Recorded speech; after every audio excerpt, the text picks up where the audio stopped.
Hello and welcome back to the Lamenters. We have decided to pick up where we left off. You guys have arrived at the town of Aigner, and those of you from the Borderlands who remember this town from your memories found it to be much larger than what you remembered Aigner being, significantly larger. And the new town is shown many signs of expansion. There's a lot more people. You guys were able to, find yourselves an inn where you were able to secure lodging at the Grey Mare Inn. You did find out quite a bit of information from Steiner concerning a lot of different things, both his backstory as well as perhaps a little bit more about the Empire, its expansion into the Borderlands. Some of you guys kind of split off to do your own things, and in your own things, you found out perhaps more information. But you all basically came back to the Grey Mare Inn. You went to sleep. The next morning, there were knocks at the doors just to alert you that breakfast was being served if you were interested. Bivoj and Sarah left very early, and they went off on their own day trip, finding a fishing boat captain who was willing to take them across the lake in search of Bivoj's family. And after a long day on the water, going from fishing boat to fishing boat, and then along the eastern coast of the lake, you were able to find where Bivoj's family was known to be. And after going inland, Bivoj and Sarah found Bivoj's sister, Kazi, and brother-in-law, Yetri. And that reunion is where we left off. But now we're going to flash back to the morning for the rest of you who didn't go on a lake tour. What are you interested in doing? I'll start with Leonard. Okay. Since some times pass, would there be something like messengers or postal service or something? That is a good question, to which you don't know the answer. Yeah. So, I will probably go down to the inn we are sleeping in, and during breakfast asks anyone who is there if there is such a possibility to the city of South. Yeah, the innkeeper tells you that the Reeves office is where you would find boards that have posts for different jobs, including courier jobs, and also hiring people who do that sort of work. That's where he recommends that you take your first look. Okay, then I will start my breakfast and wait for the rest of the people who stayed in the inn. Okay. Claude, how about you? Yeah, I'm gonna go down and get some breakfast. And after breakfast, me and Critter will be going into town, see if we can scrounge up where Captain Elwick, my old mate, can be found, and first observe from a distance and then maybe close up. Okay. Make contact. We'll come back around on that one. Liber. I want to, of course, have a hearty breakfast, and then I figure I want to look into the town, see if there's a temple or a church around where I can maybe do some more digging about the history, the Great Storm, see what I can find out about what's happened in between, and maybe any thoughts on what happened that day. Okay. And Oldrad. Yeah, after eating breakfast, I think he's going to also ask the innkeep if there's like a stable nearby that sells horses and tack. There are 3 such establishments. One is in town, and 2 of them are outside of town, outside of the town walls.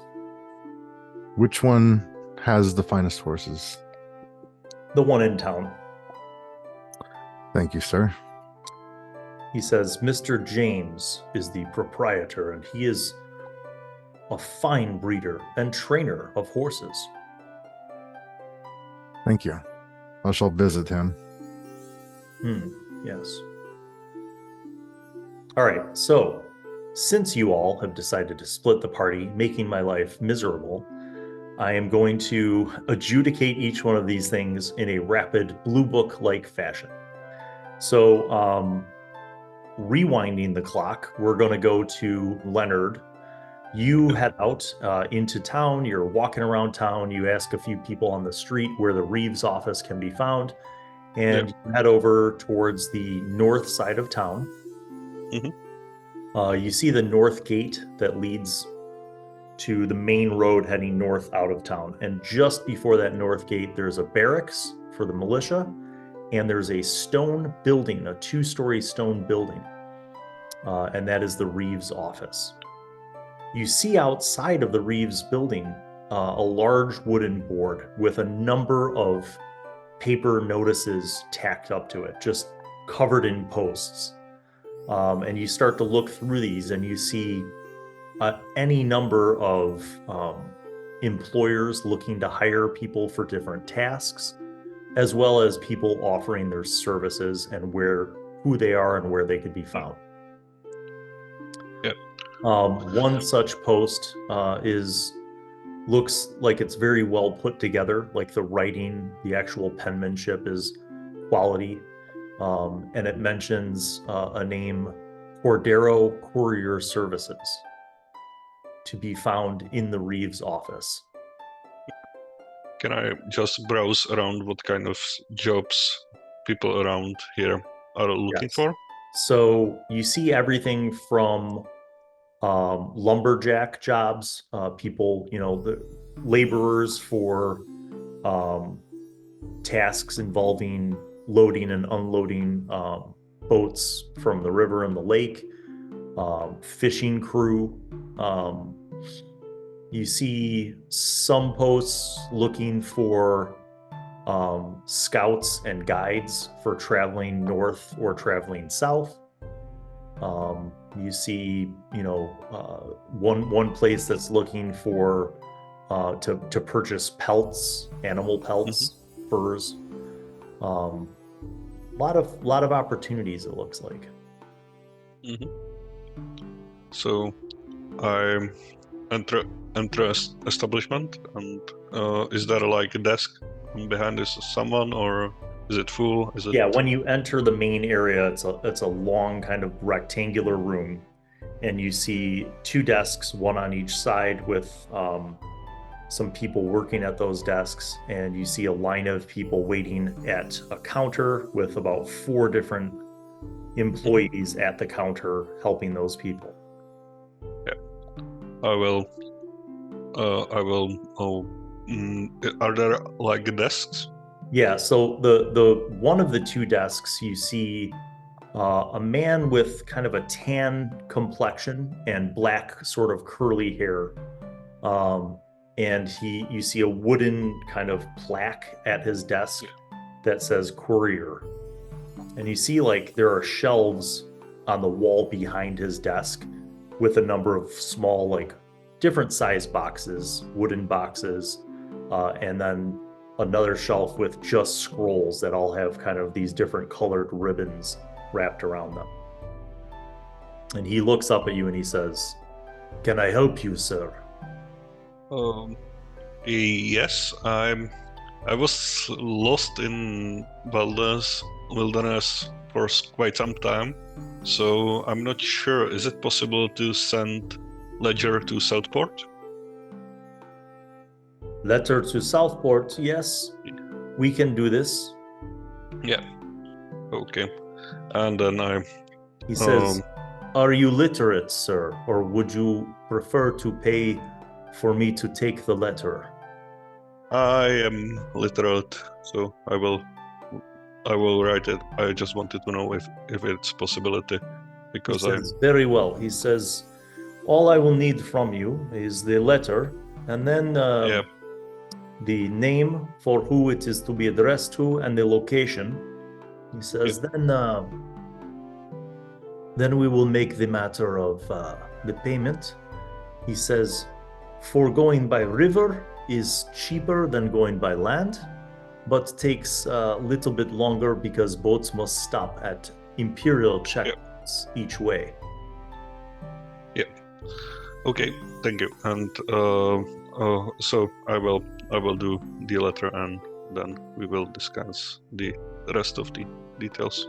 And I'll turn around to the table and start writing letter to my brother, what I would like to say to him. Okay. Do you, in this letter, do you disclose any specific information about what you think happened, or about any of the things that you encountered since you woke up on the mountain? I would say that a job went south, and I basically got stuck in the wilderness for at least 10 years. And regular questions if he is okay. And I don't know if he is still in Southport, so just obliteration of what I remember. Okay. Yep. When you finish, Cordero takes down, he has a ledger book, and he basically writes your name, the name of your brother, the location in Southport where you think he might be.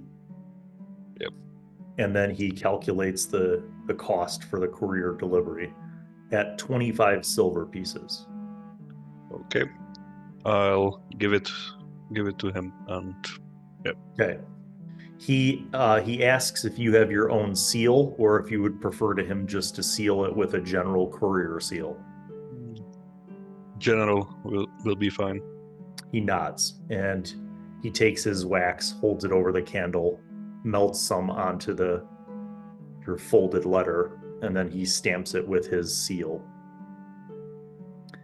Then after it cools, you see him turn around to the shelves, and he grabs one red ribbon, and he ties the red ribbon around yours, and he sets it down with a bunch of other documents and scrolls, and then a few boxes, and you notice all of these have red ribbons. Mm-hmm. He says, this shipment will go out tomorrow by boat. He says, probably 2 weeks before is arrive in Southport. Yeah, I expected something like this. Thank you. He says, if your brother is found, and he choose to make letter back to you, it can come back within 2 weeks, probably, unless he decides to go pay more money by land. But yeah. he says probably you come back here to check in like 1 month time to see if he responds by letter. Well, that will at least give me some time. Yes. Thank for you your business, sir. Thank you. Yeah. And then I take the note of all relevant jobs, which I think I could take, and then head back to the inn. Okay. Liber, you ask the innkeeper about where the church is. The innkeeper tells you that the Church of the One True God is located just east of the central plaza in the town. He says, you cannot miss it, sir. It's a glorious building. So you, after finishing your breakfast, you head out, and you kind of walk to the center of the town. You see this like marble fountain and an open plaza with kind of a few trees for shade.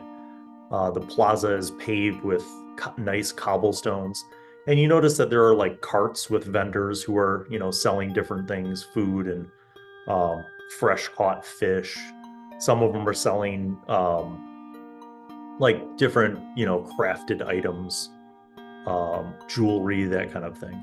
And then you see kind of off of this central plaza, one of the spokes that heads east goes down a road towards the eastern gate that kind of leads towards the docks. And you see about a half block down, a large 3-story building, stone. And you see at the top is, at the apex of the tower portion of it, is the symbol of the one true God. You are not from the Borderlands, so you don't necessarily, as you're walking towards it, you don't necessarily know like how old this church is, but you kind of get the sense that maybe this is not like the original church, because it seems to be pretty substantial for a town. And you notice as you get closer that the brickwork and the masonry and the tuck pointing all seems to be newer and solidly built. You arrive, you go in, the doors are open.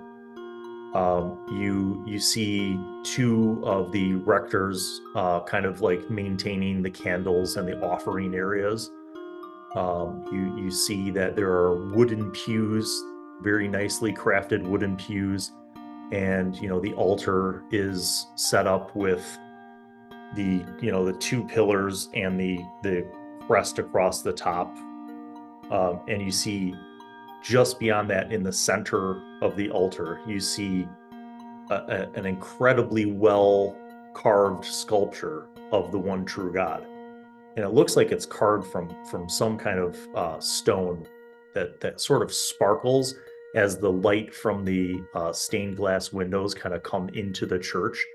And the stone, maybe like some kind of granite, it sort of sparkles. One of the priests turns and notices. You don't really see any parishioners or any other people in there, but one of the priests turns and sees you. Are you wearing your clerical garb and your symbol of the one true God? Yes. Okay. So he turns and sees you, and he says, "Ah." And he walks over, and he's a middle-aged man, and he kind of approaches you, and he has like a clean-shaven face and like a crown of brown hair, but he's like bald on top. And he comes over and he says, "Good day to you. Good morning, brother. Welcome." He says, "I am Brother Malijah. What is your name?" I am Brother Liber, and I've been traveling for a long time, and I was hoping to spend some time here to meditate, to pray, and to ask some questions. Of course. Welcome, brother. Did you just arrive, or have you been in town long? Just for the night. We arrived the other day, and I spent the night at the inn. Yeah, excellent. Well, welcome to our humble church. Of course, you may join us. Would you like a short tour, perhaps? That would be great. So he kind of shows you the main part of the church, and he walks you through. They have a number of like icons that are illuminated parts of the book of the one true God, some of the significant historical events, and he then takes you beyond the altar through a hallway, and you pass into this kind of rear area that sort of looks like the living quarters, like almost like a rectory that's attached. And it's a very humble kind of living room space with a kitchen and a fireplace for cooking and stuff, and some storage space. Then he leads you down another short hallway, and it opens up into a fairly large room with a lot of shelves and some tables and chairs. And the shelves are loaded with books. And you see that this must be some kind of studying area, because inside here you see a third priest who is actually seated at one of the tables. And he has a copy of the book of the one true God that's open on the table. And then in front of him, he has a single page, and you see he has like a number of inks, different colored inks and quills, and he's doing like an illustration. Brother Malijah says, I'm sorry, I forget your name. Forgive me. Brother Liber. Brother Liber, yes. And he says, Brother Edmund, this is Brother Liber, and he's just arrived, and he would like to conduct some studies. And the other man looks up, and he just smiles and nods and goes back to doing what he was doing. Brother Malijah looks to you and he says, Brother, please make yourself at home. He says, if you are hungry or thirsty, you may help yourself. Our humble kitchen is appropriately stocked. And if there's anything specifically that I can help you with, just do not hesitate to ask. And he nods. Now, would I know if he's the head brother, or you sense that he is probably the head priest, and that's based on his age, because the other two looked like they were maybe in their 20s. Okay. So essentially, I kind of want to sit down with him, and I want to go truthfully, kind of go through it, because I believe I was on a holy quest, but like I don't know what happened, and I kind of want to give him a short overview of the entire thing and kind of get his take on it. Do you discuss this with him in the library where Brother Edmund is, or do you go back into like the parlor and the kitchen area? I mean, I would like to see if there's like a private place we could sit. Okay, so you kind of ask him, and he says, certainly. And he leads you down another hallway, and you see that there are 2 doors on each side of this hallway. And he opens up the door immediately to the right, and it's basically like a bedroom. It's decently sized. It's like a 12 by 15 room. There's a nice window. There's enough light coming through the window where you could see. There's a small table and a bed and kind of an armoire and stuff. And he says, this is my chambers. He's like, come sit. And he sits down at the table across from you, and he says, what can I help you with, brother? You seem to be in need of clarity or information. So essentially, I know I was on a holy quest. I don't remember what it was, and several weeks ago I woke up with a band of people who I was traveling with. I assume they were on the quest with me, and we seem to have been lost in time. Things have changed greatly since we've moved on, and I give him a brief overview of everything that's happened to us, and I tell him, like, it seems that the great storms may have been the turning point for us. We all seem to have these flashbacks of the storm, and that was the last thing we remember. And I'm trying to figure out if this is the will of the one true God, or something else going on, or how to find out what my quest might have been, and what the will of God, the one true God for me is in our party. And I was looking for any enlightenment you may have had, particularly about that time and what might have happened. As you kind of start to explain this, his face kind of grows. You see like a look of concern on his face, and he says, brother, may I ask you, do you remember what year do you remember before this lapse in your memory? 1120, I believe, is the last year I recall. And do you recall any events in that year prior to your lapse in memory? Madam, I actually don't remember if I remember that year specifically. You do. Make an intelligence roll under.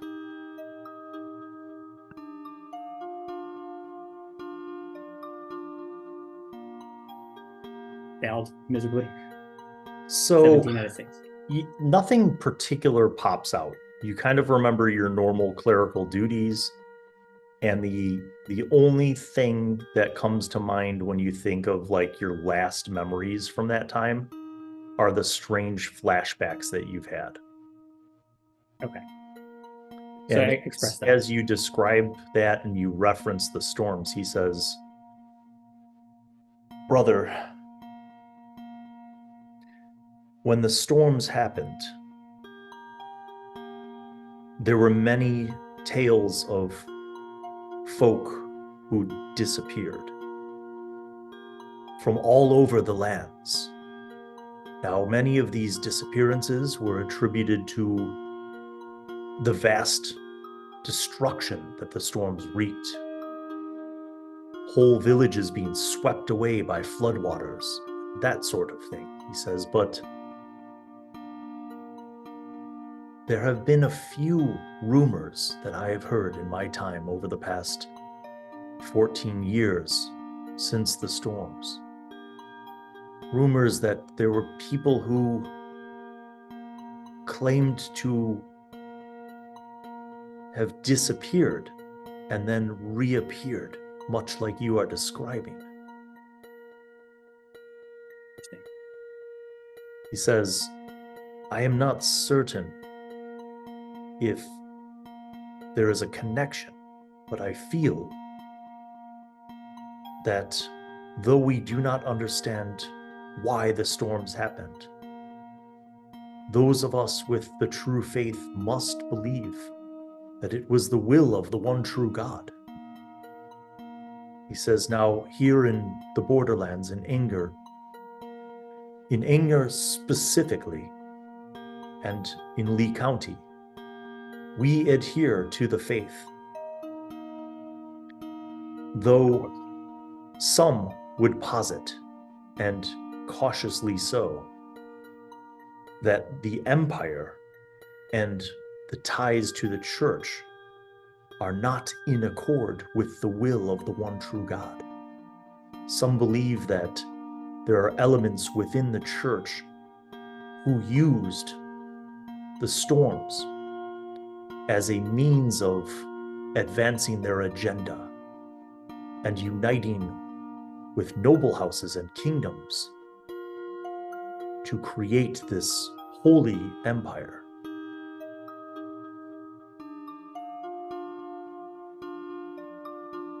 So you believe they're trying to serve themselves and not the one true God? Yes. Now, to be clear, brother, to say such things in front of those who support the Empire could be construed as treasonous. There have been many who have been condemned to death for such things. He says, "I would not speak these words to anyone without truly knowing who they are. But I can assure you before the one true God himself that I am no supporter of the Empire. And there are many in these lands at least, who still hold fast to their faith in the one true God, despite the acts of the Empire." That's good to hear. He says, "Now, brother, there is something else perhaps that you may not be aware of, and so I will tell you in confidence. There are many who believe that when the storms happened, that it was created by some sort of blasphemous ritual, something created by heretics, or rather called down upon by heretics, by those who believe in the so-called old gods." I feared that may be the case. That purple sky seemed ominous. Seemed like the work of evil.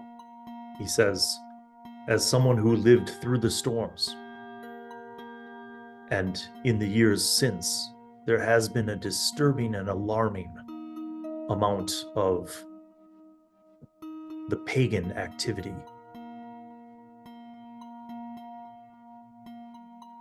It would seem that in a similar fashion, how the storms became a catalyst for the Church to ally themselves in the creation of the Empire, that the storms were also perhaps a catalyst for a reawakening of the faith in the old gods.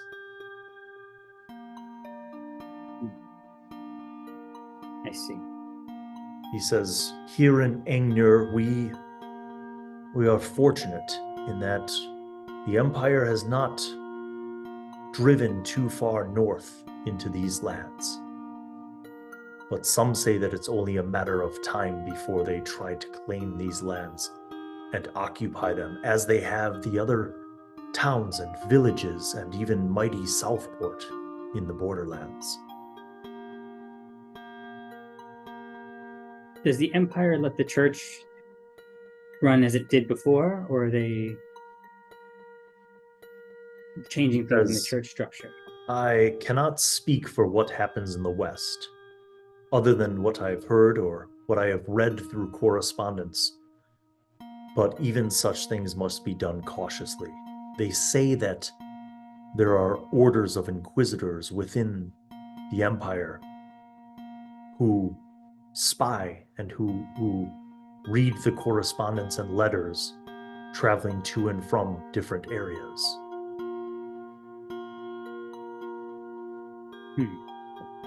One such of these vile orders who operates with near impunity under the umbrella of the Empire is an order of priests known as the Red Crescent. They operate mostly in Southport, but they have been known to send their spies all over the borderlands and all over the Western kingdoms, rooting out those who may be treasonous in nature to the Empire or who they see as threats, and particularly those who they determine are heretics and believers in the old gods. Let's see. Question. Do I recognize the Red Crescent name? You recognize it from the conversation that you guys had at dinner when Claude asked Steiner about it. But you definitely don't recognize it from your memories before. Okay. You have absolutely no recollection of any religious order known as the Red Crescent.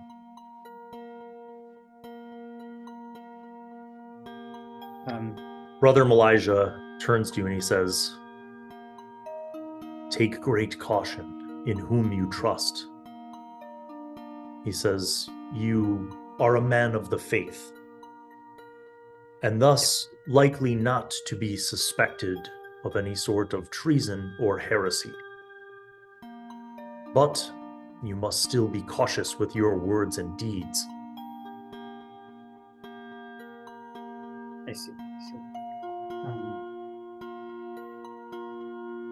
Well, I would like to, after, thank you for your time.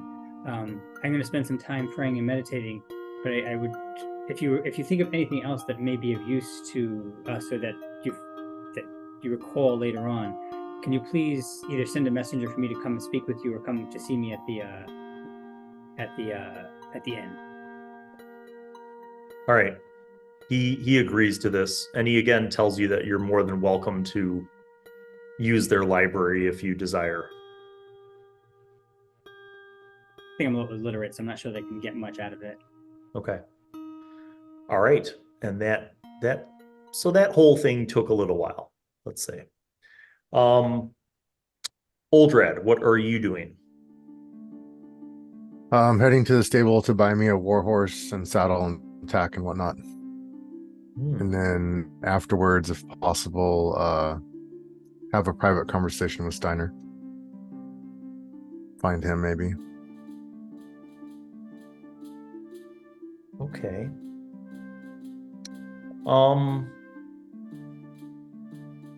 So you go buy the horse first. Yes.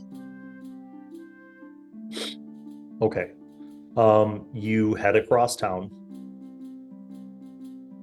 And I'm looking up the prices for war horses because I don't remember off the top of my head. It's 500, I think. Normally I would edit this sort of thing out, but I'm... okay, so... Yes. A riding horse is 100. A war horse is 500. Yep. So you have a lot of coins. I sure do. So I want you to make a note that you are expending 550 silver pieces for a war horse and all the things that go with it. 550, got it. It is a fine war horse. It responds well to your commands. It seems like it's been trained. It's not, an old horse. Mr. James tells you that this horse is 2 years old. It has seen a few long marches for its training, but it has not seen battle yet, but it has been battle trained. Wonderful. And I'll pay to have it stapled here until I'm ready to leave, if he's okay with that. He is more than okay with that. He'll keep your horse and all of your gear here until you are ready. Wonderful. And I'll see if I can't find Steiner back at the inn. Okay. You return to the inn. You go up to Steiner's room and knock on the door. There's no response. I go down to the innkeep and inquire about Steiner. He says, the family, they left. They checked out. Did they perhaps say where they were going? I'm afraid not, sir. Well, rats.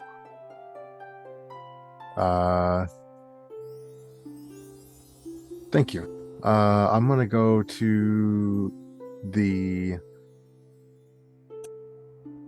Is there only one entrance to this town? Did we know that? No. There are 4. The western gate is where you guys came in. Mm-hmm. The southern gate leads south, basically down the road. Yeah. The eastern gate leads to the docks and the lake, and the northern gate leads to the road that goes north to Lee County. I'll go to the northern gate and see if I can inquire about that the Steiner family perhaps leaving. See, I'm trying to get like a which way they went type of deal. Okay. You do. You go to the northern gate. You ask the guards there if they've seen a family. You describe the Steiner family. And one of the guards says, yes. They headed out on a wagon, on the back of a farmer's wagon heading north. You recall when? Was that hours ago? This morning? Oh, it was maybe 30 minutes ago. Thank you. And I'm gonna go on foot and try and catch up as fast as I can. Are you wearing armor? I'm wearing my gear. Minus the weapons, of course. Okay, you run for a while. Back to Claude. Claude, Mm-hmm. you head out onto town, and where do you want to go? And who do you want to visit? I want to go over to the barracks or wherever that guard last night indicated.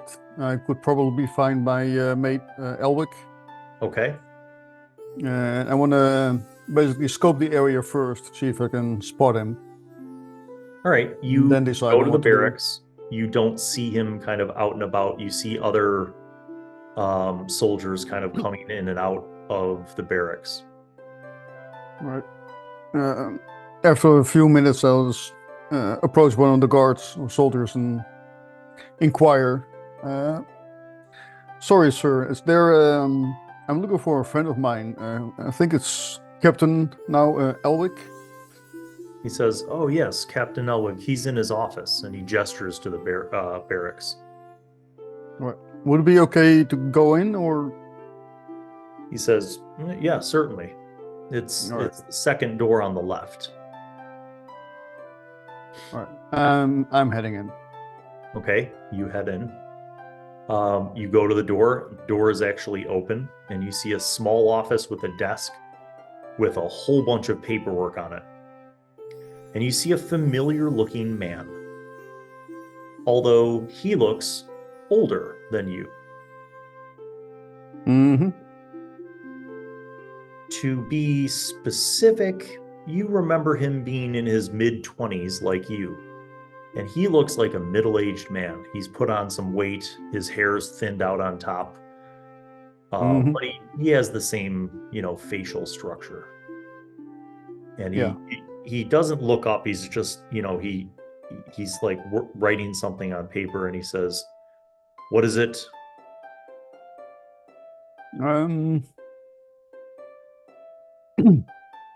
Yeah. Hi. Remember me?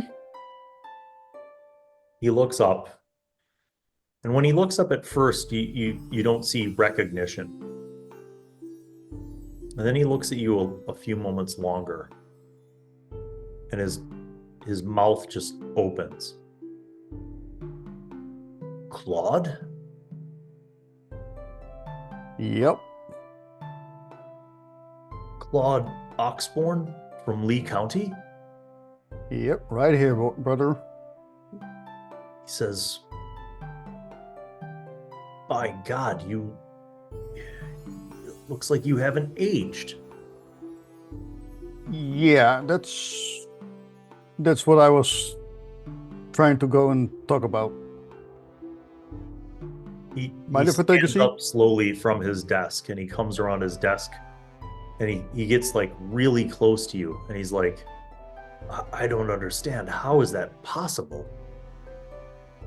Well, how is it possible you're a captain? Well, time has not been so kind to me, I suppose. And he kind of looks at himself, and he pats his stomach, and he says, "But at least I've earned a rank over the years. I just don't understand." Me neither. That's basically why I came and tried to find you. Because something happened, or I don't know what, and I find myself here and now. And I was wondering if you might know where you have seen me last. He says, "My God, man, I mean, it has to have been years." Yeah. He says, "Well, weren't you one of the soldiers that Lord Trenton sent south?" Basically, I have no recollection. I know that I was a guard up at Lee Castle with my guard dog Critter right here, and pat him on the head. He looks at the dog and he says, "That can't be possible. That dog would have to be, what, 16, 17 years old?" Yeah, I don't, like I said, I have no recollection. Current thinking is that there was that storm back in 1120, and that we just found ourselves in 1134. It is now, I think. He nods and he says, That's about the right time. He says, "I remember that you were shipping off. Lord," he says, "You don't remember? Lord Trenton called he called all of the militia together at Lee Castle, and he handpicked a platoon of men to send south. You were one of the people." Make an intelligence roll under.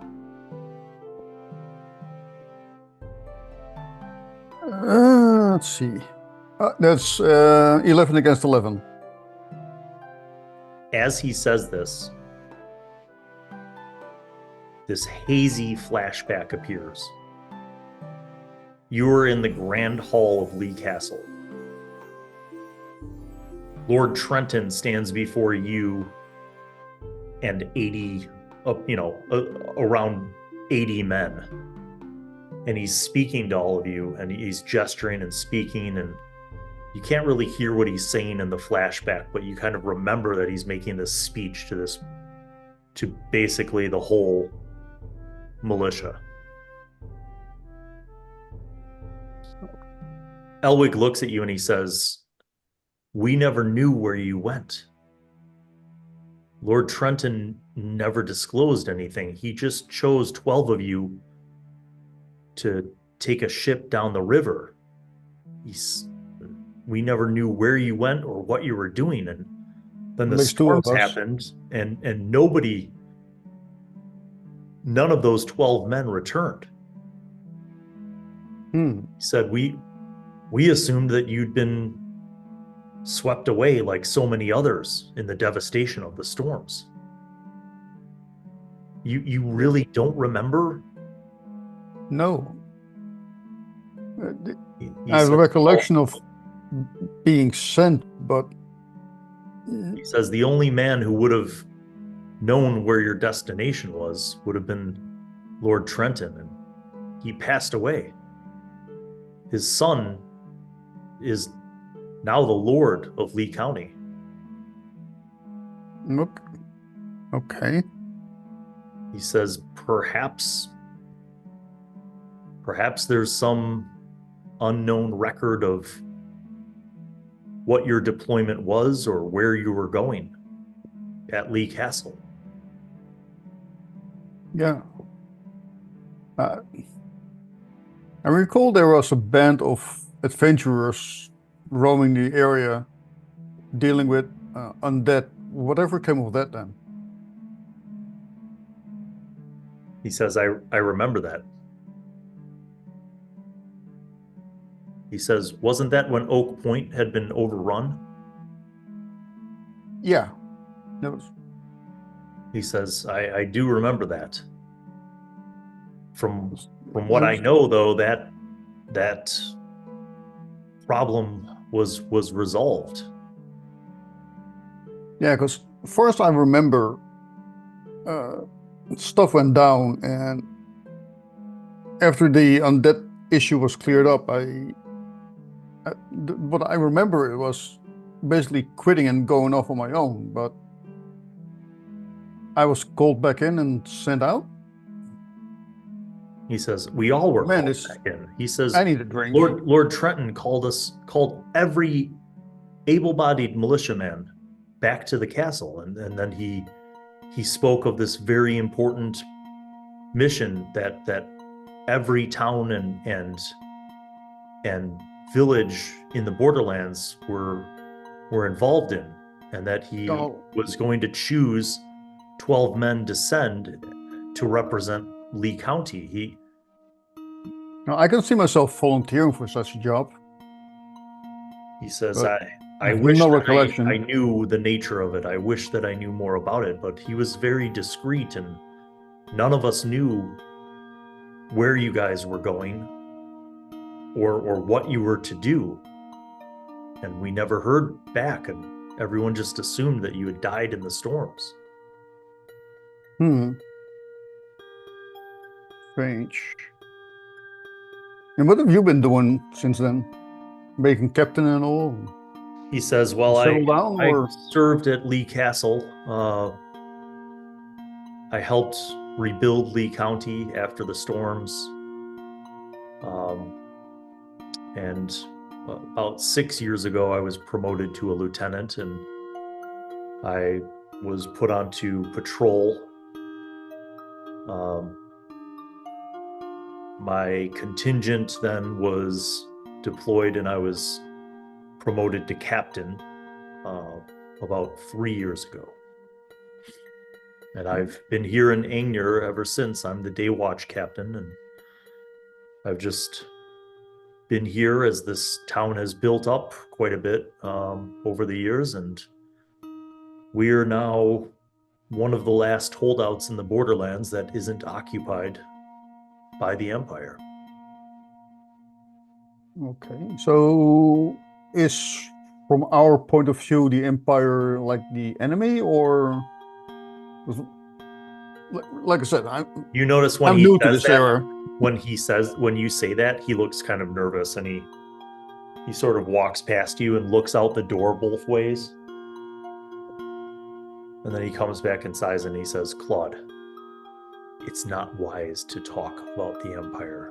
There are ears and eyes everywhere.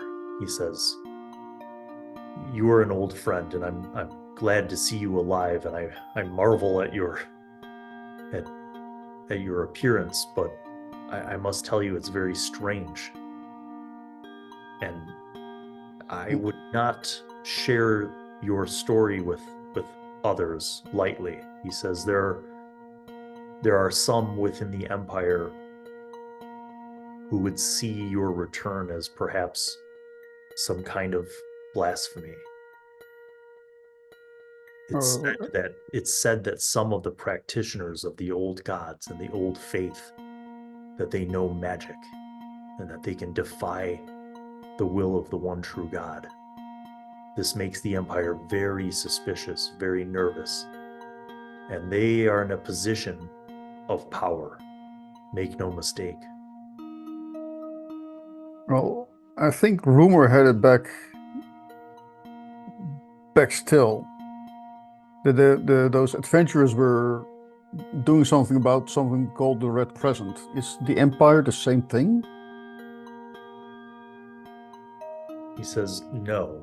He says the Red Crescent is a religious order. They're inquisitors. They hunt down Old God or New God? They hunt down heretics. They hunt down blasphemers, practitioners of the old faith. Anyone who they perceive as a threat to the Empire. He says they claim to do all of these things in service of the one true God, but many people here in the north of the borderlands do not subscribe to that point of view. So they're more like extremists. Yes, but unfortunately, they're sanctioned to do whatever they want by the Empire. Okay. He says they have eyes and ears everywhere. Okay. Anything else you can help me out with on current affairs of how to tread? It's like he says, for all I know, it's been 14 years have been erased for me. I've never experienced them, so I have no clue who our leaders are, where we stand. He says, well, here in Aigner, we stand independent of the Empire for now. We stand with Lee County. Though Lee County does not rule us, we are allies. Okay. And the relationship with the Empire, friendly and adversary, or? I would say there's a very tentative peace. But no one here trusts the Empire. As we've seen over the years, they continue to make moves to occupy more and more land. Okay. Southport was their first and greatest victory.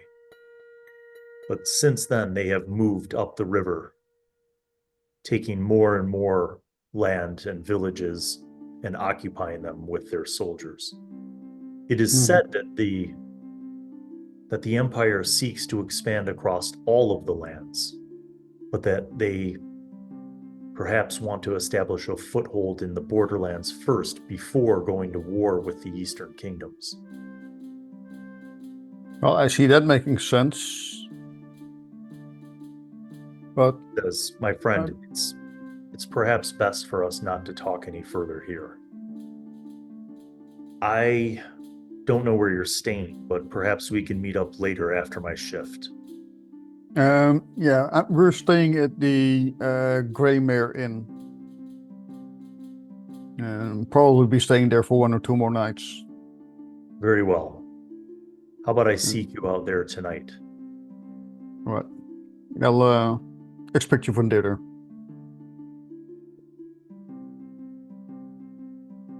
And as if on cue,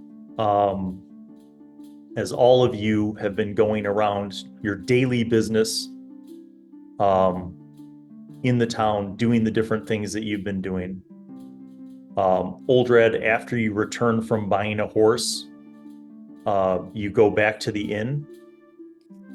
I was chasing after Steiner. Oh, that's right. You were chasing after Steiner.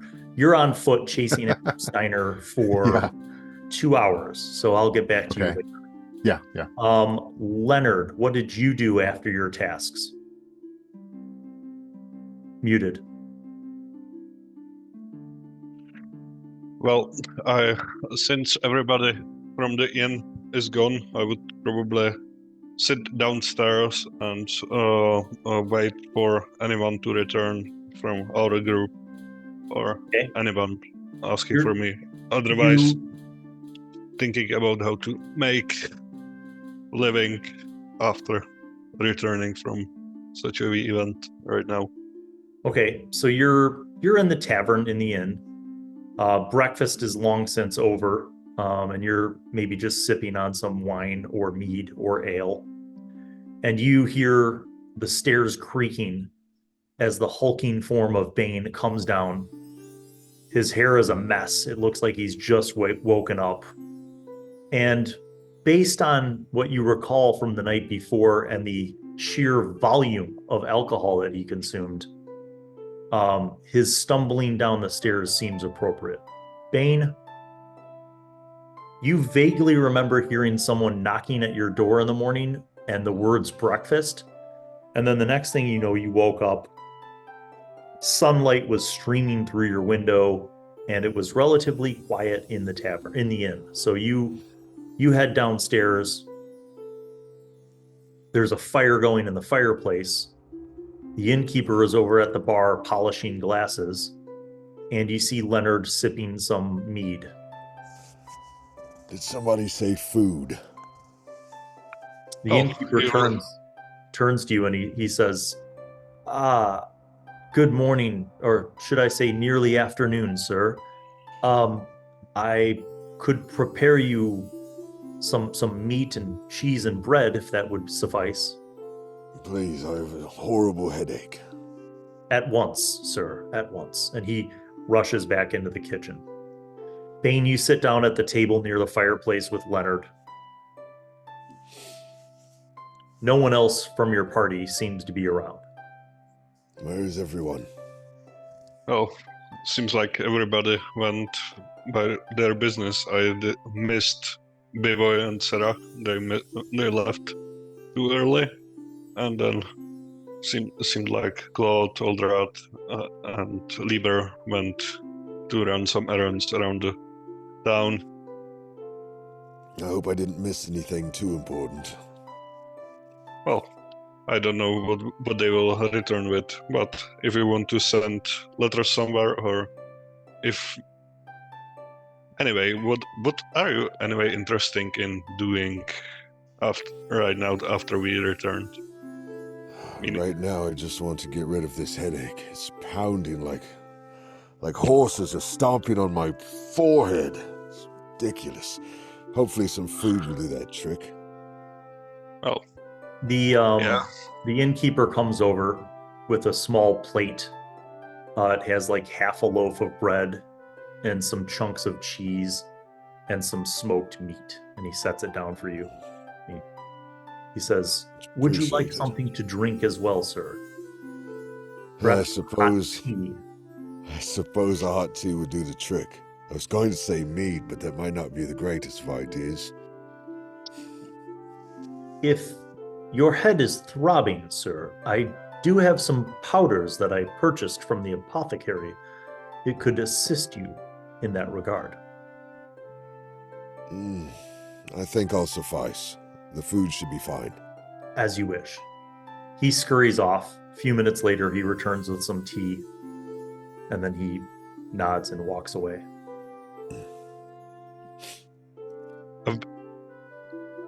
I've been I've been looking over what are the posted jobs in the town, and I was sending some letters to family. So from otherwise, if we wouldn't want to do like lumberjack or hauling duty, there doesn't seem to be too much going on. No, did you notice, was there anything for, I don't know, someone of my stature? Some protection, perhaps? People wanted some guides, if I remember correctly. I'd rather not split the party up, but I Yeah. do need to make some extra coin up. My purse is getting a little light. You did see a few posts looking for escorts for caravans, heading south and north. Actually, there were a few different posts. A few of them that were looking for escorts heading to Oak Point, and a few that were looking for escorts heading to Lee County. Yeah.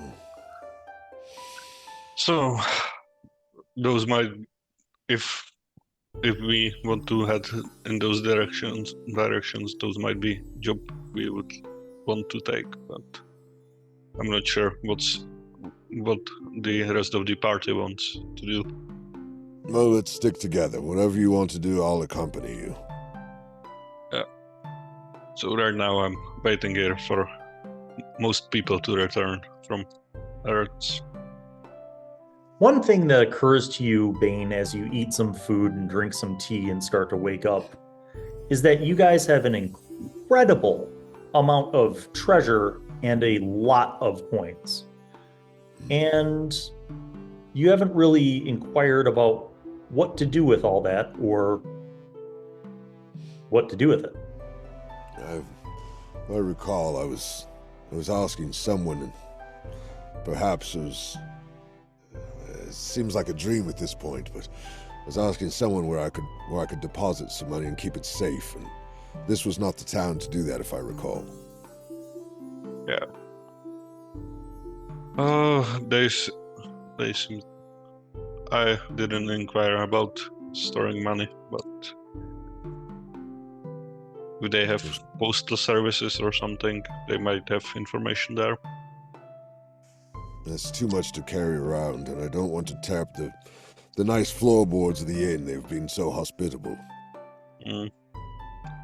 Yeah, I don't believe that it would take too much time to drink it all through, but... You have a good point there, my friend. Well met. Yes, indeed. Oh, maybe I should lay off for a little while.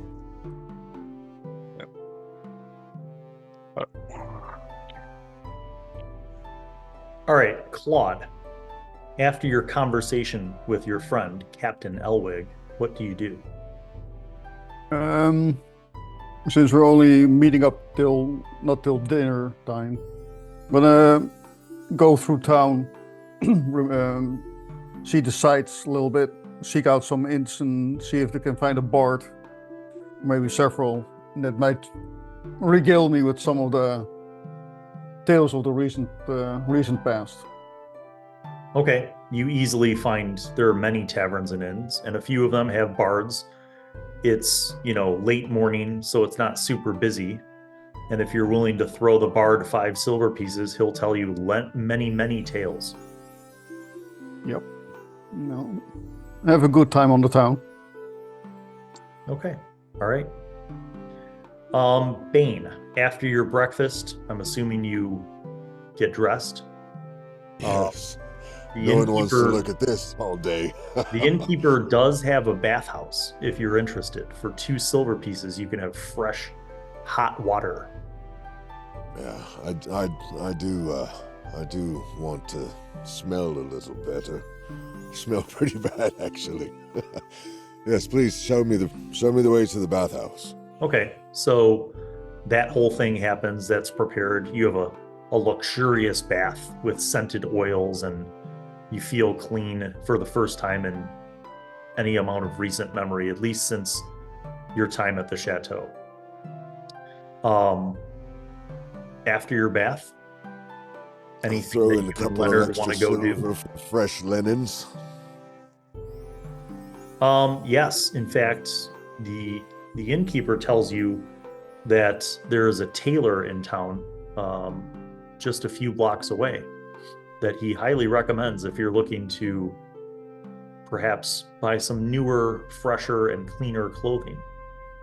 Perhaps part with some coin, eh? I suppose that would be good for the economy. Yes, Ronald is one of the greatest tailors in town. He would be able to accommodate a man of your stature. I shall speak. I'm sorry, what was his name again? Ronald. Ronald. I shall see Ronald directly. Indeed, you do. You head down a few blocks, and you find this tailor shop, and you go in, and there's a man with a trim beard and kind of gray hair parted to the side, wearing very nice clothes. He sees you walk in, and before he can even control himself, he says, "By God, you must be the tallest and largest man I've ever seen." He says, "Forgive me, I'm sorry, but I'm just enamored with your stature, sir."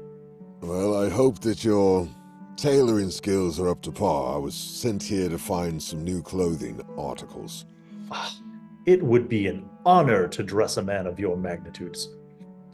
Now, I need to be able to move around. I do a fair bit of fighting.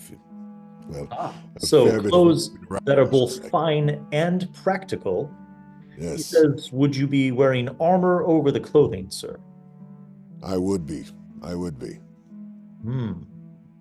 He says, It's just chain armor, so it's nothing that'd be too encumbrant. Yes. He says, "Dare I ask, may I take your measurements, sir?"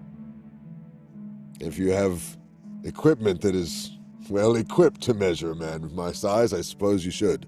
I do indeed.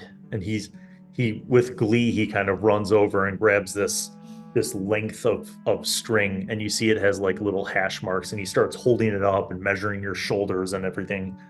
And over the course of basically like an hour, he measures you, he shows you all these different fabrics, and kind of indicates like all of the different sorts of options there are for the clothing that he can outfit you with, and with great enthusiasm and excitement.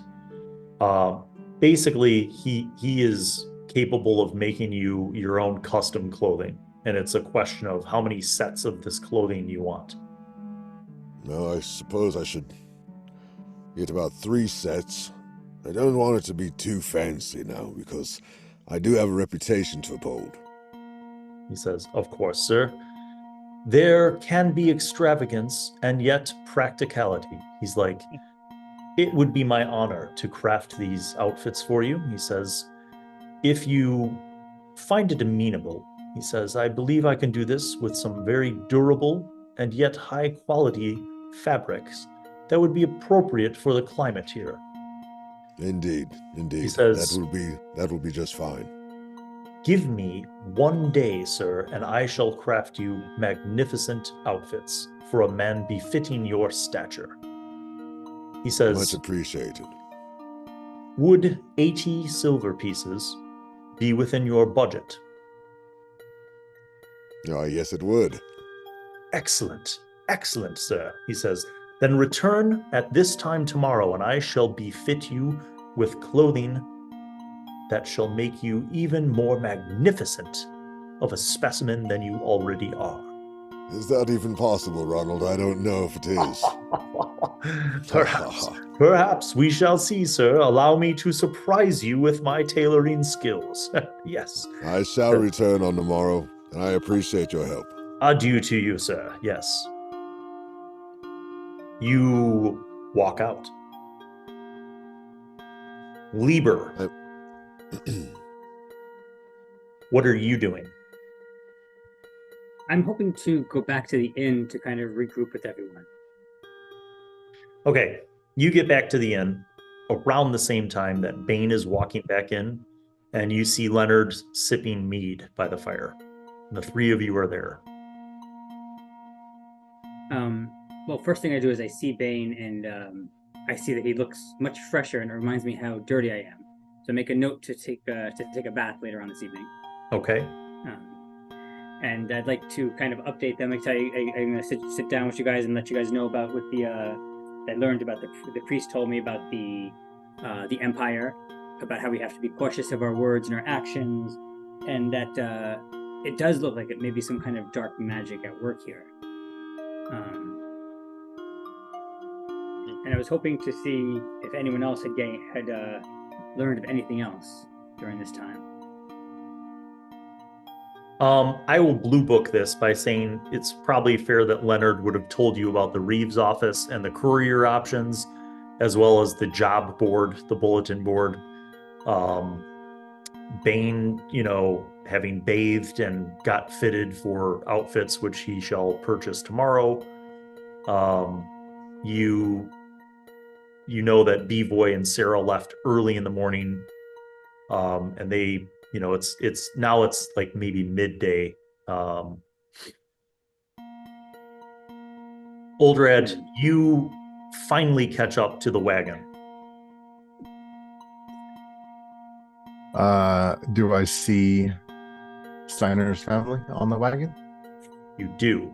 Steiner seems surprised to see you. Is it just him and his family, or is there it's others? Literally just him and his family sitting on the back of a wagon full of hay. Okay. And as I catch up, I call out to him and thought I'd miss you. I didn't think I'd catch up, but I'm glad that we have been able to meet again. What is the matter? Best if it's just you and I having a small talk. I meant to do this earlier, but old age has gotten to me. He nods and he beckons to the farmer on the cart to stop for a moment. He gets off the cart and he walks about 20 feet away with you. And he says, What is it, friend? I don't know if you've talked to your family about this, but when we left, I believe it was the Soldier's Rest, I saw you and the innkeeper signal to each other, and I share the same faith. He kind of looks around cautiously and he says,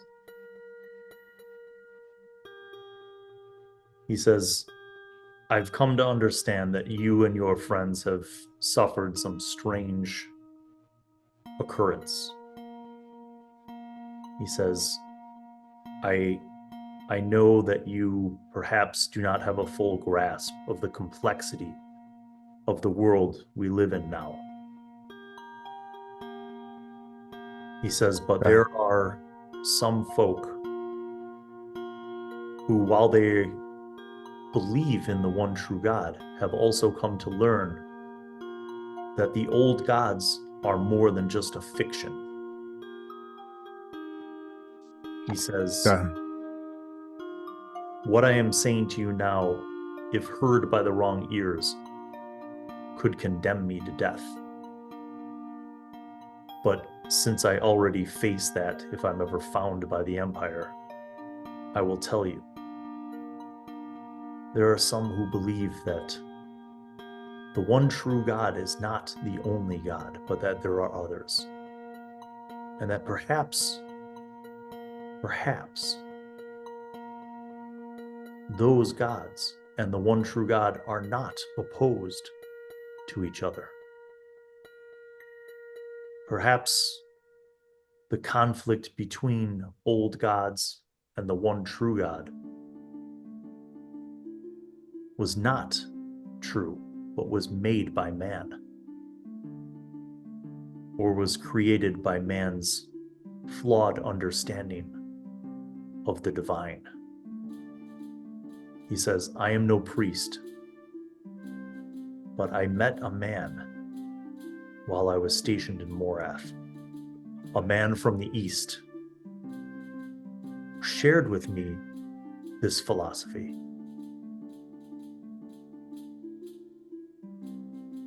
Do you remember his name? He did not tell it. He was discreet in the utmost of ways, but he was Most certainly an Eastern monk. Okay. I can tell you this for sure. The old gods are real, and they have been with me for many, many years now, and have granted me their power in small ways. And I am trying to follow their will and to bring them back into prominence to where we are not branded as heretics. He says, I fear that this is a long path and a dangerous one, friend. He says, It's already been one. I head north now to Lee County, partially because I wish to go further away from the Empire, but also because I have heard of rumors that there are paths through the mountains to the Eastern Kingdoms. I have heard that some seeking asylum from the Empire have headed to the east and have found safety and livelihood in the kingdom of Piatra. Though one could not simply pass through the mountains safely without knowing the route and without being prepared. Those mountains are known to be dangerous, full of monsters, full of low people. He says, but I hope that in Lee Castle and Lee County, that I will find a means by which I can bring my family to the safety of the Eastern Kingdoms. He says, I'm not sure if our paths will ever cross again, but I hope that you will heed my warning and be cautious with your faith. For if any of those who are sympathetic to the Empire were to come to know what you have just told me, you would most certainly be hunted as a heretic. I've been hunted my whole life. My family has already paid that price.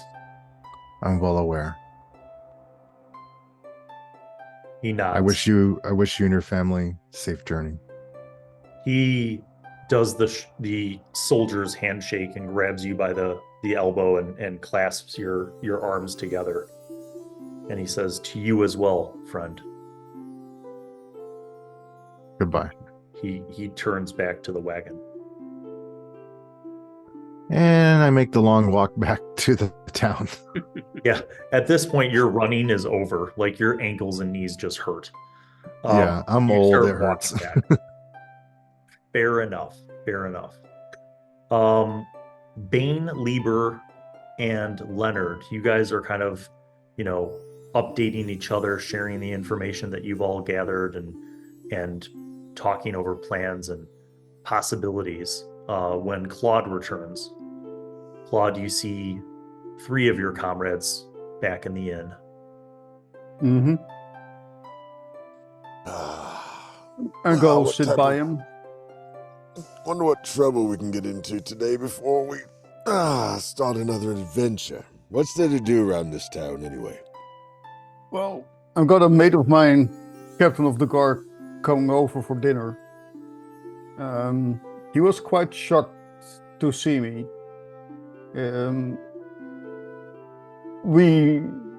I think we really did skip quite some time. He was younger than me, and now he's quite a bit older, and he took it as quite a shock. And I'm a little bit more hushed. He informed me of some stuff about the Empire and Red Crescent and stuff, and there's some. I'm not sure if I like this age. But he's coming over and having dinner and having another quiet conversation. And I've been listening to a couple of bards regaling some recent history, and the stuff has been going on that I'm not sure I like.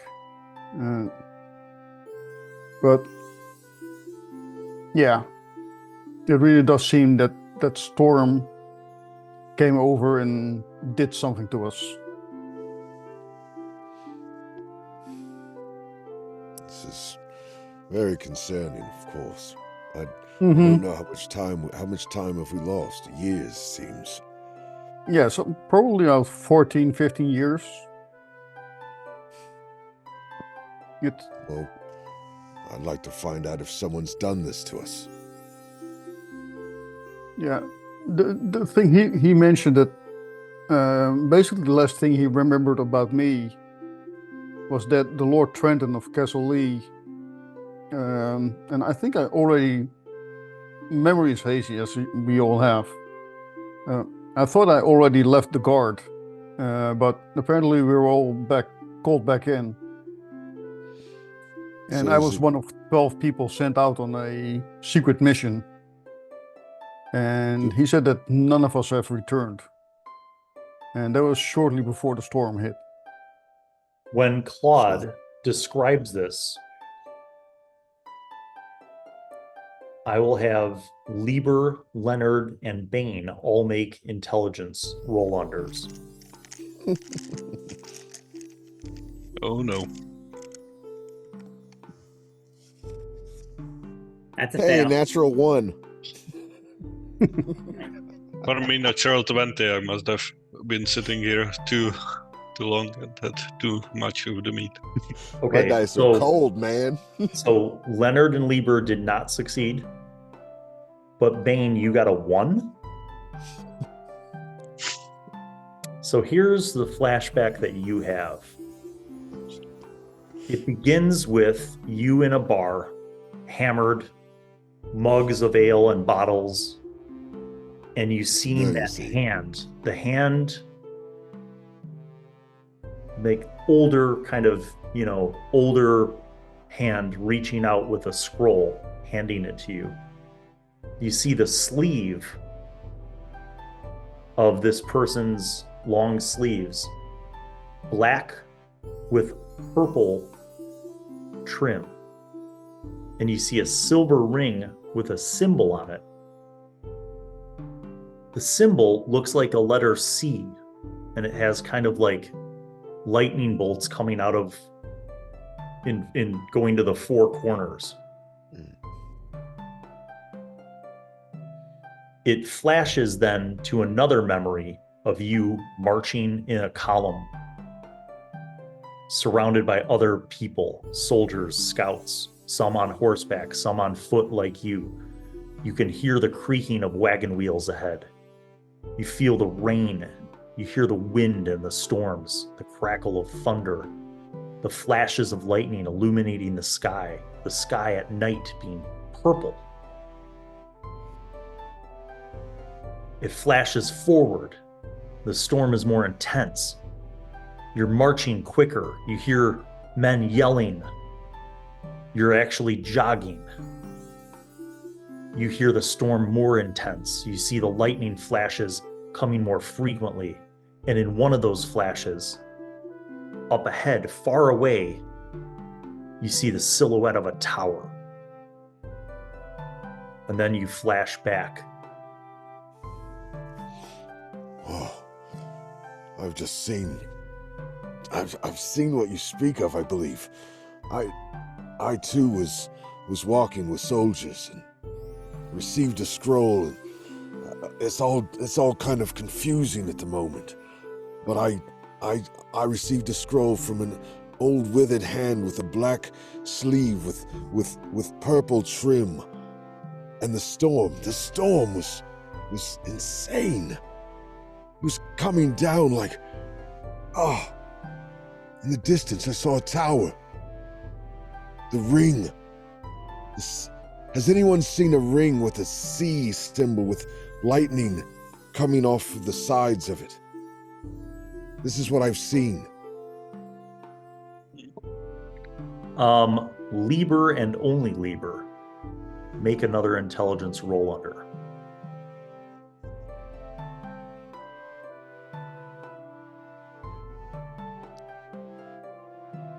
Muted. Natural 1. Oh, wow. Damn. Liber, when Bane mentions this ring and the symbol, you have a flashback.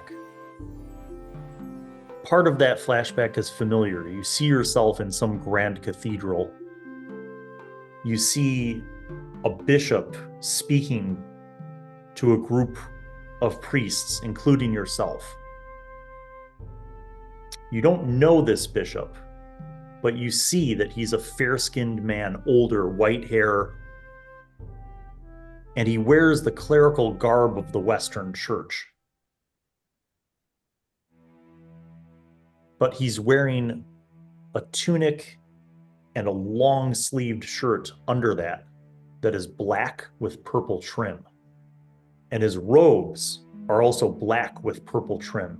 You don't know who he is in your flashback, but you know that he is a bishop, someone of great stature. And you see as he's speaking to the group of priests and looking out, you see on his finger a silver ring. And you see just fragments of that silver ring, and you see a symbol like a C or like a crescent, and then you see lightning coming off of each of the corners. Wow. I know who that is. I don't know who it is specifically, but he's a bishop. I've seen him. I had the flashback. He was addressing us and some other priests, and I saw the garb and I saw the ring. He was definitely someone high in the church. I can't recall specifically who, but there's no question it was him. How would you know such a man? I have no idea. It's just a vision, really. My memories are so jumbled. I can't remember much of anything. I remember the storm. I remember it getting more intensified.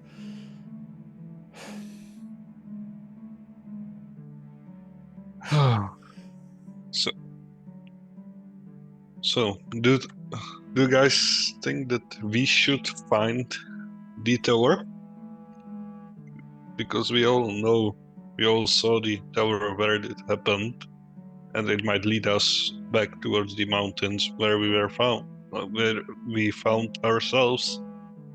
But the tower itself, we didn't see it right now, how it looks. It might have some clues what happened there. I'm not sure, because I don't always know where the tower is, but one thing that I'm thinking is, I know you said you saw a job going north to Lee County.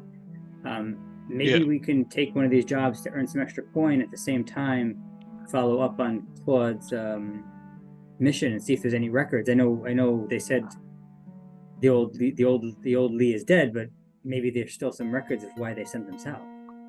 Yeah, that's what I was going to suggest as well. I agree, but anyone that is capable of taking away such time from us is very, very powerful. We need to be very well prepared to find this tower. Okay. And we still don't know how we got here. I assume that no. Yeah. The tower might have been like on the top of the mountain we found ourselves on, or it might have been completely elsewhere. We don't know. You don't recall it being on a mountain. You were marching through some kind of plains and hilly terrain, but yeah, none of you have any flashbacks of mountains. Okay. Sorry, that. Was there any familiar clothing on the soldiers that we were marching amongst? Do we have anything that could be recognizable as far as whose army it may have been? I think I recall that we said there was signature of Lee County, didn't we?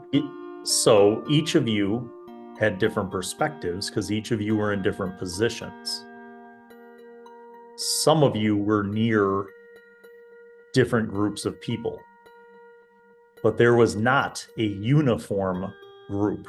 In other words, like there wasn't just like everybody was in the same armor. Like there were certainly soldiers, but also other people, priests, people who were wearing traveling clothes, like maybe scouts or specialists, mercenaries, even people that weren't wearing any coat of arms at all. I fear we failed our mission. Some of you in your recollections do remember seeing the insignia of Lee County, but some of you remember seeing the insignia of Avendia and the insignia, the coat of arms of Dronteroff.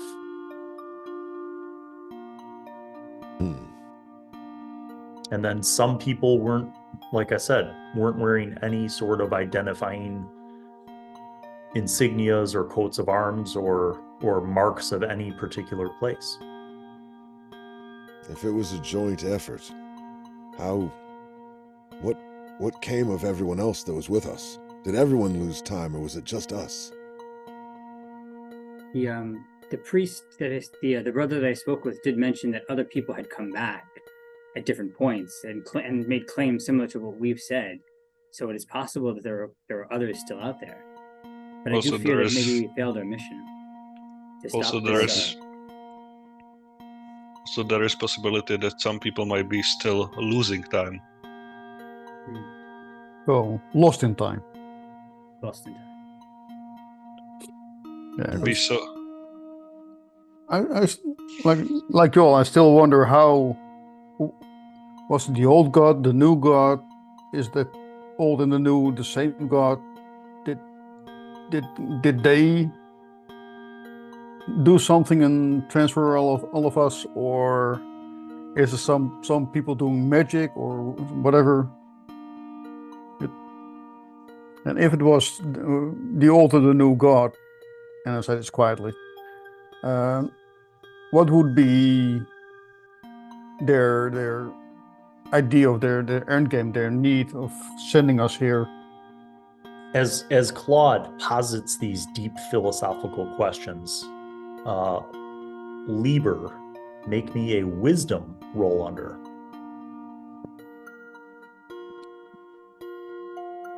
13 under 18.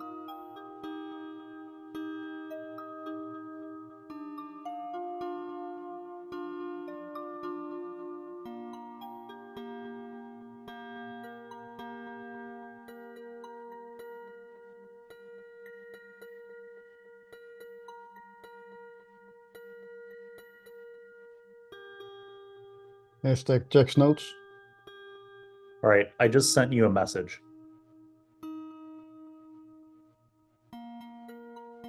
Do with that as you decide to do. As you guys are sitting in the inn, is there anything that you want to do in the afternoon for a few hours before dinner? For example, shopping for equipment, supplies, weapons, armor, horses, that kind of thing.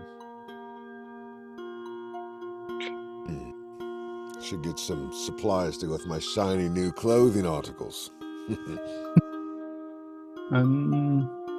Wait, did you tell us that you already got yourself a horse?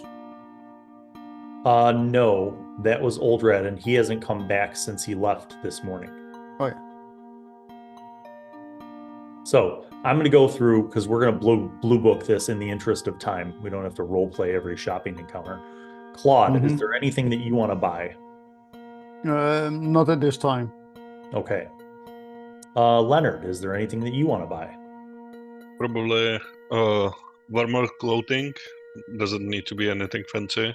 And then some provisions and maybe material to in some way upgrade my crossbow. Okay. Material for tinkering. All right, so let's do the clothes first. 5 silver pieces for warmer clothes. As for your crossbow, do you have a heavy crossbow or a light crossbow? Light. Okay, if you want to basically buy a new crossbow with like a brand new string, you can trade in your old one.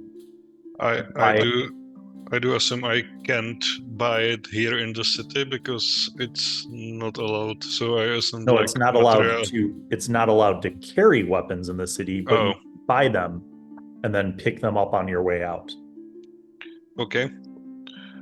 And the So, do you want to possibility. trade in your old bow for a new light crossbow? Yeah. At least for this one is hazardly repaired from the materials from the chateau. So Yes. So they will give you a trade-in value so that you only pay 15 silver pieces for a new light crossbow. yeah. Okay. Okay. And it is proper. As for ammunition, yeah, I would also like to restock. I have currently 18 crossbow bolts, so 220. So okay. So you can minus off another silver for 2 more bolts. yeah. And then, did you say you wanted to buy rations? Yeah. Okay. Yes. So you can buy 5 days of standard rations for 5 silver. Okay. Okay. All right. Liber, any shopping that you want to adjudicate? Yes. Want to get some torches? Okay. Do you want lantern? oil as well? Say Or again? just, okay. Torches, oil. Yeah, and oil. Okay. So lantern is probably going to be the most expensive of those things. So 3 silver, 2 silver. So for 5 silver, you can get a flask of oil, 2 torches, and a lantern. Awesome. Are you interested in anything else? Yes. I wanted to buy some kind of a small, like a dagger or a knife. Okay. That you can purchase and pick up on your way out of town. For that, you would pay 5 silver pieces. Okay. Excellent. And rations. Okay. Rations. You can get 5 days of standard rations for 5 silver pieces. Right. Doing that as well. Okay. Claude, anything else? You said no, well, not for now. yeah, not for now. Basically waiting until we figure out what we're going to be doing. Okay. Bane, you already purchased fancy clothes, which you can pick up tomorrow. What else? And that Anything was else that you 80 wanted to silver, buy? correct? 80 silver. I would like to upgrade my quiver and fill it with arrows. So I wanted whatever the max quiver is I can have. The one that I currently have is quiver with 20 arrows. Okay. But I'm down to like 10 arrows or something like that. Okay, so you can buy a new quiver with 20 arrows for 10 silver pieces. Okay. And I should get rations 2. Okay, 5 days of standard rations, 5 silver. Okay, and so I have a flask of oil. I imagine it's run out by now. Do I need to replace that? I don't know how Yes. that mechanic works. Yes. Okay. So I'll replace my fast flask of oil. Okay, so you can do that for 1 silver. Okay, 16. That should do it for me. Okay. After your shopping trip, you guys return to the inn, and about a half an hour before dinner, you see Oldrad return. He is sweaty and tired looking.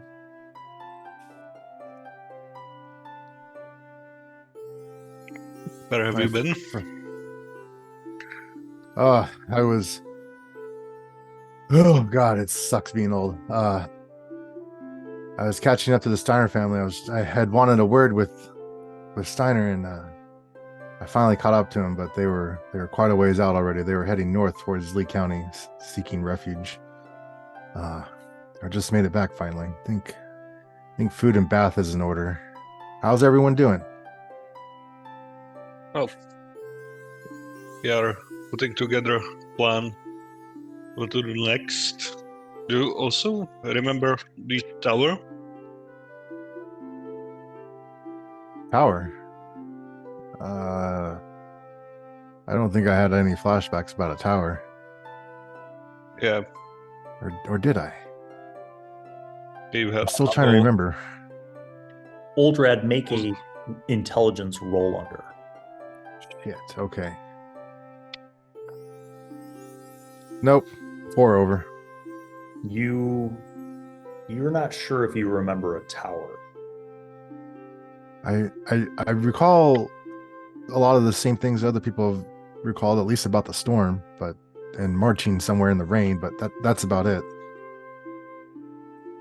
Yeah, most of us remembered some tower, which seemed to be the goal of our journey, but nobody can remember where it is, what it is, and so on. So maybe we should try to find it. And also directionally, at least most of us seem to be in understanding that we will head towards the Lee County as well, because there might be somebody who knows where we, or some records of where we went sent to. Then we should head that way, I agree. And after patiently waiting, we now cut to Bivoj. Bivoj, you reunited with your sister Kazi and her husband Yitri. You and Sarah are on their very humble homestead. They invite you in. What do you share with them in summary about where you've been and what's happened?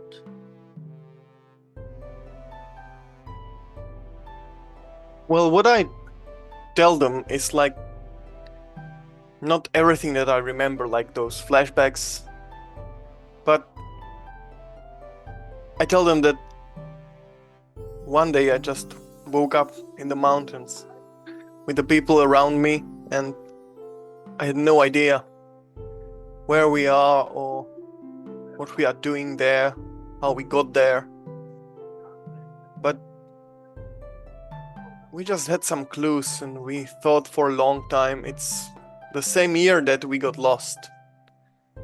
And we traveled a lot. I speak to them about the encounter in the cursed chateau, and I'm very curious about the suspicion that Yetri is the heretic. Like how the Empire could have any information about the religion of my family. We were always very careful. You discuss these things while you're having a meal. Your sister shares with you that when you left the family and went to Southport to seek work, that things were well, all was well. Your father, despite his injury, was still, helping out with things around the house, and Yitri's work was good, and the family was prospering. But that when the storms happened, it nearly wiped out your family's community. She tells you with great sadness that your father, Sudivoj, died, that they were unable to rescue him, and many others in your community also passed away. And she seems very saddened by this. She says, "We tried to send word to you in Southport, but there was no means of doing so after the storms. The roads were washed away. Most people's boats were destroyed." She says it was not safe to travel. We were all just trying to survive, trying to find fresh water that wasn't polluted, trying to find food. She says, but after things started to settle, then there was the war and Southport was taken by the Empire. She says, I yearned to know if you were okay, she says, but it wasn't safe to go to Southport anymore. And she says, after some years, when the Empire had secured Southport and started to move up the river through the other communities, they came to Three Rivers. She says the people there did not want to be occupied by the Empire, and some of them fought back.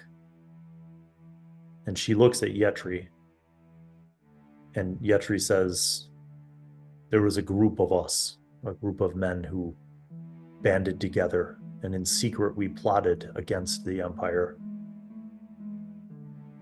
A few of our missions were successful. We sabotaged some of their boats, destroyed some of their supply shipments. But soon we were discovered, and it wasn't safe for the family anymore. That's when we left. At first we went to Oak Point, then north to Aigner. But even in Aigner, it's said that there are Imperial spies. And that's when we left in the middle of the night. We came across the lake, he says, and I built this cabin. We've been here ever since for the past few years. I'm very grateful that you survived. And I was very afraid that you might not make it when I heard about the Empire taking over the land of Borderlands. When I found out that you actually may be still here, I rushed to you like there is no tomorrow. But it would be better if you maybe changed your names. Like, nobody has to know that you're here. It's not safe. And if there are indeed spies in the Aigner, they will be here sooner or later. Like, you've never heard of Yetri, you've never heard of Kazi. You've lived here your whole life. That's the best protection you can have. Or maybe travel north. You notice when you say this that Yetri looks at you and Sarah, and then he looks at Kazi and she nods. Yetri says, we are leaving. He says, before winter, we've made arrangements with a guide to take us east through the mountains. We're going to the eastern kingdoms, to Piatra. He says, there was a traveling monk of the Eastern faith. He was here a few months ago. His name was Janusz. He spoke of things that we had never heard before. Things that revealed some of the truths about the Empire. And Kazi looks at you and she says, brother, we are still true to the faith of the one true God. But you must know that the Empire is not what it seems. It is not the pure unity and alignment between the Western kingdoms and the Church. There is something sinister about it. She says, we will seek asylum to the east, where the Empire does not yet have reach. She says, I don't know what path you will choose, but we are going to the kingdom of Piatra. And we pray to the one true God to grant us safe passage through the treacherous mountains. But the wandering monk, Brother Janusz, he spoke of asylum to the east. He told us that pilgrims would be welcomed there.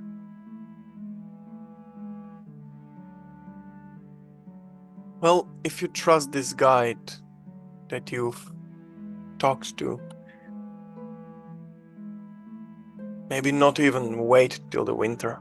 Like, move as soon as it's possible. I know you have your farm here and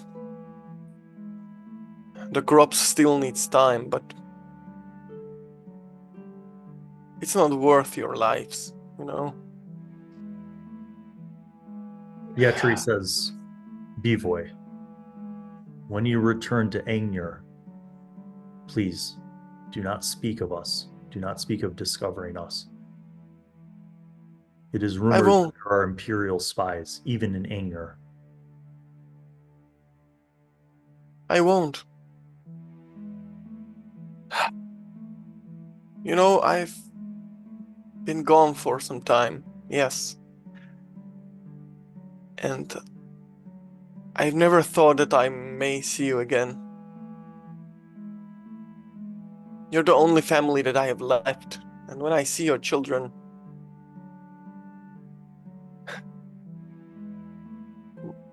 I'm full of joy. I know that I was never the smartest and never the strongest of the family, but I'll do everything to protect my family. Your sister, tears in her eyes, leans forward and hugs you. I hug her back, and Yetri stands and he says, you two should go now. The fishermen will not wait. It's not safe to travel a lake at night. There are things that live in the lake that come out at night. I will walk you to the coast, my brother. They stand up, and your sister, the children, and Yetri walk to the edge of their property, and they embrace you. Yetri then walks you and Sarah back to the coastline. You see just off the coast, the fisherman stands up when he sees you. Yetri nods to him. He gives you a hug, and then he starts walking back. You and Sarah get on the fisherman's boat and begin sailing across the lake. And just as the sun's setting, you return to Aigner. Disembarking from the boat, the fisherman nods to you, and you guys begin walking back to the inn. Around the time that Sarah and Bivoj return to the inn, all of the rest of you having done your shopping, you're in the inn.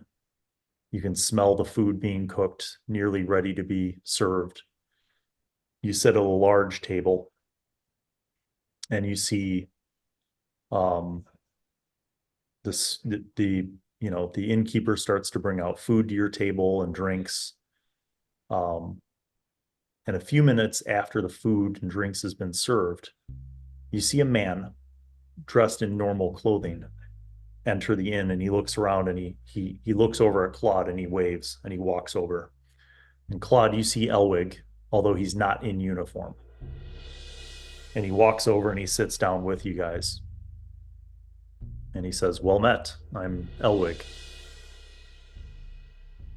Everyone, this is my old friend Elwig. And I go around introducing everyone. There's Leonard, Bivoj, Liber, Sarah, Oldrad, Bane, over there. Don't mind him, he's always drunk. You notice that he looks at each of you. His eyes kind of linger over Liber and Bane. And he says, Claude, there's something I must tell you. It may be somewhat urgent. He says, a few hours after you left my office today, some people came in. They wanted to notify me of missing persons to file a report. They told me that they had some friends who they were traveling with, and those friends had gone missing from their camp at night, the night before, just south of Aigner. They were very concerned. Particularly the woman who did most of the talking was very concerned. She said that she was concerned that her friends had maybe been abducted by some low people. I, of course, in taking her report, asked her to describe her friends, which she did with acute detail. And he looks at Bane, he looks at Liber, and he looks at all of you. She said not only did she provide descriptions of each of you, but she provided names and even things that you might have been carrying with you. Weapons. Symbols. And she looks at Liber.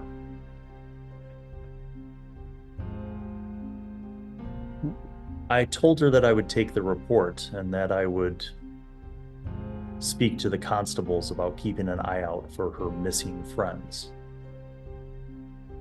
She thanked me and offered me a substantial tip, which I declined, as it is not permitted for a captain of the watch to take any sort of bribe.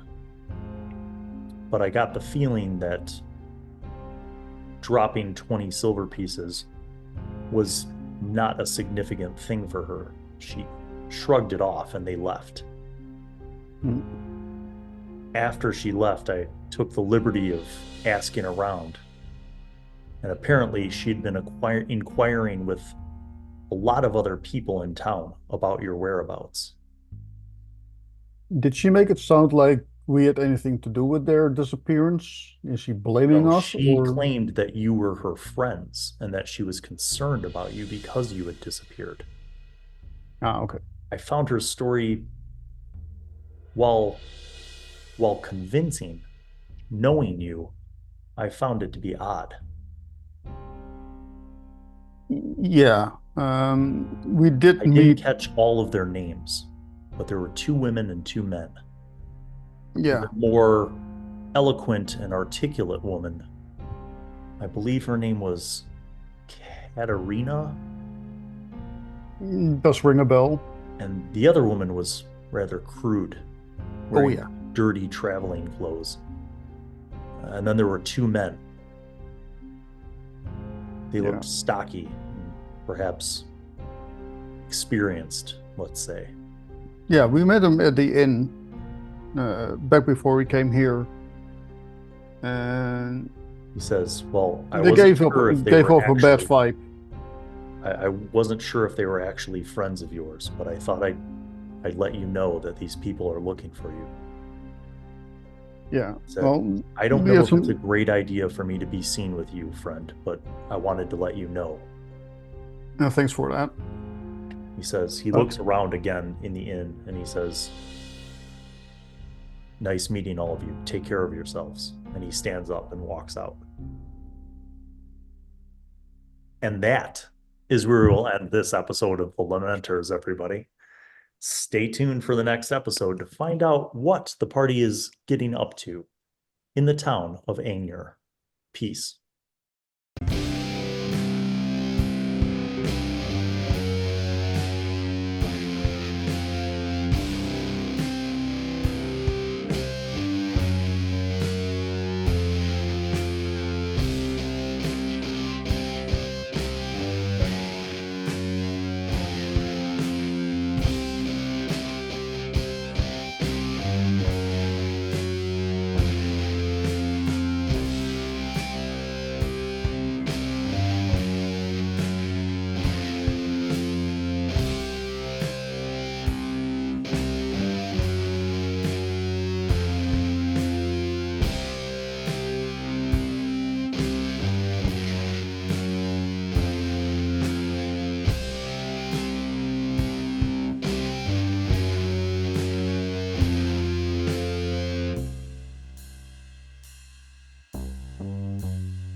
Well, hello, and welcome to Blayne Allen World.